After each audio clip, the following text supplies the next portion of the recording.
Get ready for the dictation. 10 seconds to go.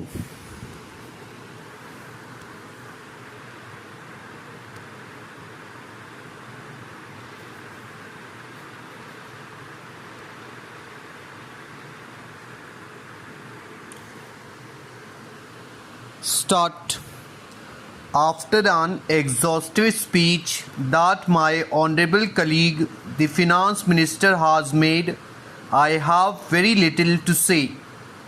The reasons for the modification of the award have also been given in the statement annexed to the order of the Ministry of Labour dated 24th August 1998 and placed on the table of the House.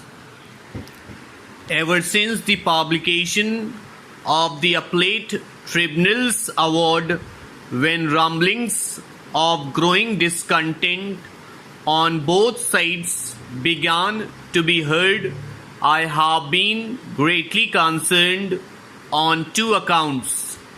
Firstly, I have been most anxious that the state of tension which has existed in the relationship between employers and employees in the banking field during the last 5 or 6 years should relax and give place to an enduring relationship based on goodwill and contentment.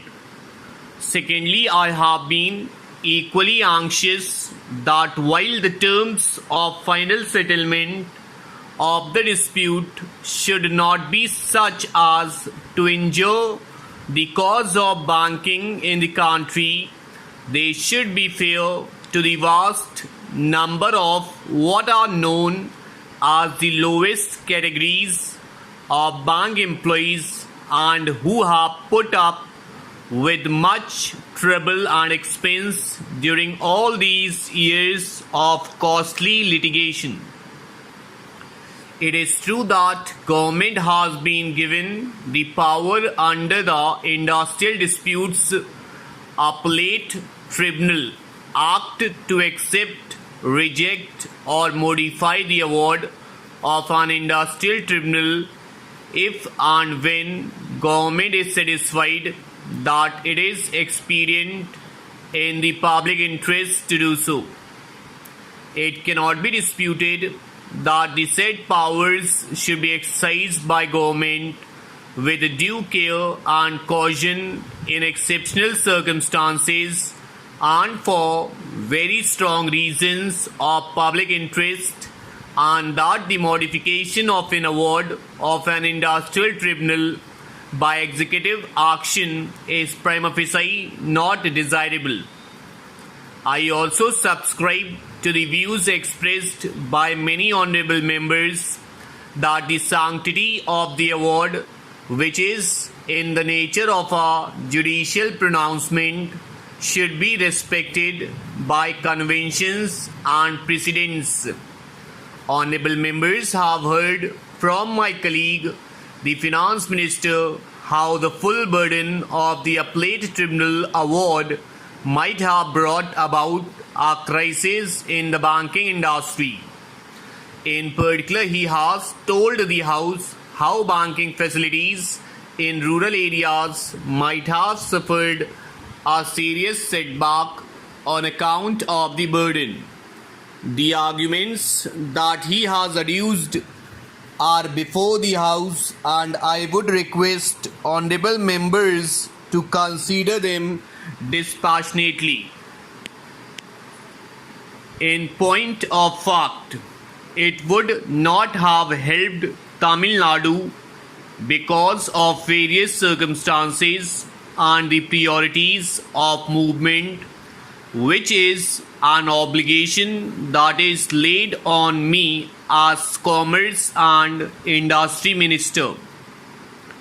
We were able to indicate to the Railway Administration that since the dhotis and saris were available in plenty in South India, the priority need not be given for mill-made dhotis and saris from Bombay and Ahmedabad.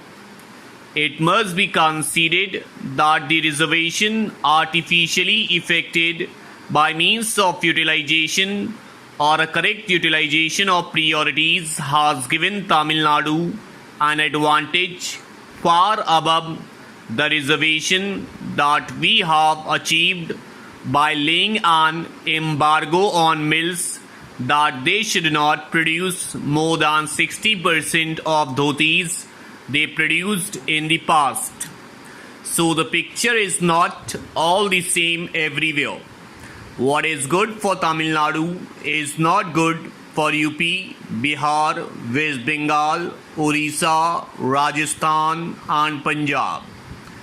The net result of our restricting production of dhotis by mills in the initial stages had resulted in the prices of dhotis going up, because in many areas the handloom industry did not produce dhotis. Actually, before 1950, UP had no looms producing wide width dhotis and saris, and it was in 1950 that the UP government financed about 10 looms for producing wide width dhotis and saris because they were in short supply in 1950. It would not be right for the honorable members to say in these circumstances that all that we have done is an eyewash, that we were cheating somebody, that the mills are cheating us, and that we are cheating the members of parliament and the public. Maybe some cheating does take place. After all, if cheating does not take place, there will not be Section 420 in the IPC. That is why we have provision in the penal code. So, the position today in regard to the handlooms all over has slightly changed. I must say this, that I am not really boasting. I am only doing my duty. What is my duty as a member of the cabinet, which has been put in power by the Congress party, that if there is any item in the hundreds of items which the Commerce and Industry Ministry is responsible for, to which I devote personal attention, I should say it is the handloom industry. So my honorable colleague knows we have hardly any difference of opinion. I and my colleague, the finance minister, have hardly any difference of opinion in any matter. Stop. Over.